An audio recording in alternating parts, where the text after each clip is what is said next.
বাংলাদেশ জাতীয়তাবাদী যুবদলের কেন্দ্রীয় কমিটির সাধারণ সম্পাদক নুরুল ইসলাম নয়নের পক্ষে নেতাকর্মীদের নিয়ে ভোলার চরফ্যাশনের চরাঞ্চলের মানুষের সাথে ঈদ পরবর্তী শুভেচ্ছা বিনিময় এবং চরাঞ্চলের মানুষের দুঃখ দুর্দশার কথা শুনেন দক্ষিণ আইচা থানা বিএনপির নেতা সিরাজুল ইসলাম সবুজ খান।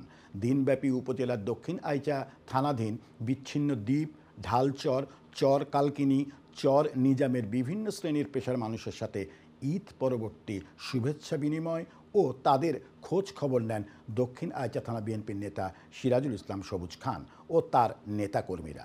এতে করে চরাঞ্চলের নেতাকর্মীদের প্রাণচাঞ্চল্য ফিরে পেয়েছে। দক্ষিণ আইচা থানা বিএনপির নেতা সিরাজুল ইসলাম সবুজ খান বলেন, আমাদের প্রাণপ্রিয় নেতা কেন্দ্রীয় যুবদলের সাধারণ সম্পাদক নুরুল ইসলাম নয়ন সর্বদা অবহেলিত মানুষের কথা চিন্তা করেন।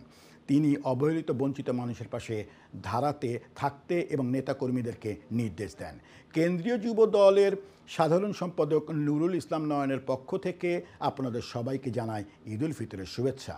এ সময় উপস্থিত ছিলেন ঢালচর ইউনিয়ন বিএনপির নেতা মোহাম্মদ জসিম পাটোয়ারি, মোহাম্মদ রফিক কারি, মোহাম্মদ নুরুল্লাহ, মোহাম্মদ মাকসুদ সরকার, মোহাম্মদ নয়ন পাটোয়ারি, মোহাম্মদ আব্দুল মান্নান, মোহাম্মদ ইব্রাহিম নয়ন সহ আরও অনেকে।